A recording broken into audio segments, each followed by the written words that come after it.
Robert Versace Jabot! Give it be lonely! Nejigonong Soklai Serpang Blog UFFLनि जयनिं हाबाफारि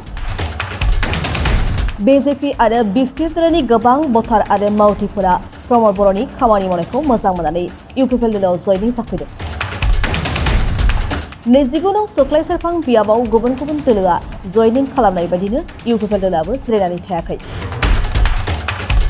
बिसायख'थिया जेसेबांनो खाथिनिफ्राय खाथिसिन सौफैगासिनो दं एसेबांनो नेजिगुनं सोख्लाय सेरफां ब्लक UFFL दोलोआबो सानफ्रोमबो थाद'नाय गैयै जयनिं हाबाफारि लागासिनो दं।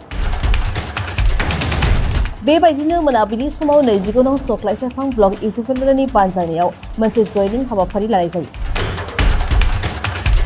बे जयनिं हाबाफारियाव बाहागो लायो मिरु UFFLनि दैदेनगिरि प्रदीप नार्जारी आरो नेजिगुनं सोख्लाय सेरफां ब्लक UFFLनि आफादगिरि बलेन्द्र नार्जारीजों लोगोसे ब्लकनि गाहाय नेतारि खरद दास आरो गोबां UFFLनि दैदेनगिरि मावथिफोरा बाहागो लायो।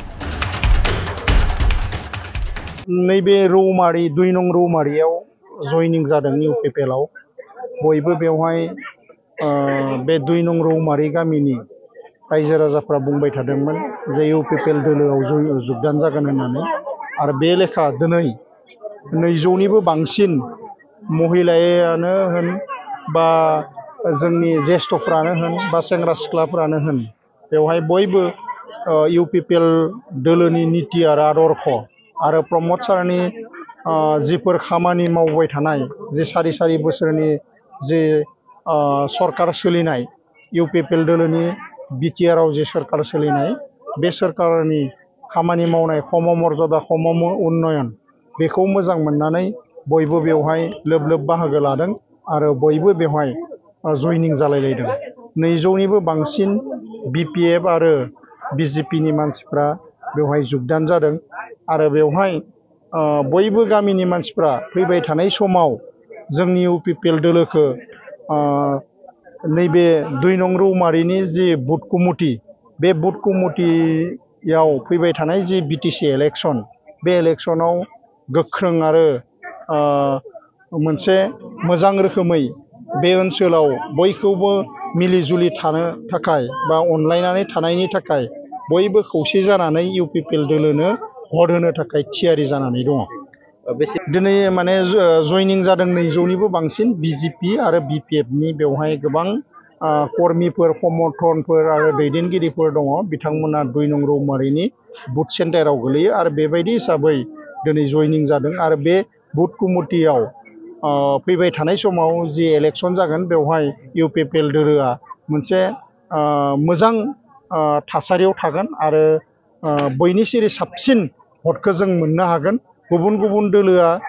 इलेक्शन गेलेयोब्लाबो फैबाय थानाय समाव 2 नं रौमारियाव मोनसे मोजां रोखोमै मोनसे जायफोर बिजाथि गेलेगोन बिनिख्रुइ बांसिन भट मोननानै बेवहाय जोंनि भटआ देरहागोन होननानै जोङो मिजिंथिनो हायो दायो।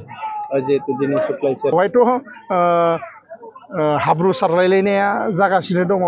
मालाबा बुङो माने BPFआ बुङो UFFLनिफ्राय जगदान जानाय, मालाबा बुङो BJPआ जगदान जानाय होननानै बुङो। नाथाय बेबायदि नङा। जों जेरैबायदि जोंनि कर्मिफोरखौ लाखिदों जोंनि जिफोर कर्मिफोर दङ बेखौ मोजां रोखोमैनो लाखिदों आरो जेरैबायदि जोंनो भट नांगौ बिनि जि इनटेक बेखौ जोङो मोजाङैनो लाखिनानै दोनदों आरो बेबायदि हिसाबै बयबो जोंजों बिभिन्न जाति जनगोष्ठीनि रायजोफोरा बा बिभिन्न जाति जनगोष्ठीनि बुद्धिजीबी आरो बिभिन्न जाति जनगोष्ठीनि संगठनफोरा मोनसे जोंनि UFFLखौ सुक्लाय सेरफाङाव देरहाजानायखौ लुबैदों आरो सुक्लाय सेरफांनि समस्तियाव UFFL दोलोखौ नैबे थांनाय समाव जेनदोंब्लाबो जोङो सेकेन्ड पजिशनाव थानानै प्रमद सारनि दैदेननाय जि सरकार बे सरकारा मोजां रोखोमै रायजो राजानि उसुबिदाफोरखौ जेंनाफोरखौ सुस्रांनो थाखाय जोङो बयबो UFFLनि दैदेनगिरिफ्रा ज' खामानि मावनानै जोङो सुस्रांनायनि थाखाय बयबो रायजो राजा आरो बुद्धिजीबीफ्रा बुंलायनायखौ जोङो खोनादों आरो बेबायदि हिसाबै फैबाय थानाय समाव जोंनि UFFL दोलोआ सुक्लाय सेरफाङाव देरहानाया रोखा आरो खुनु बेबायदि जोंनिफ्राय गुबुन माने दोलोआव थांनाया दिनै नंखाय फोसावनाय बेबायदि हिसाबै जोङो जोंनि जिफोर भट लाखिनो गोनां बेखौ इनटेक लाखिनानै जों खामानि मावलांगासिनो दङ।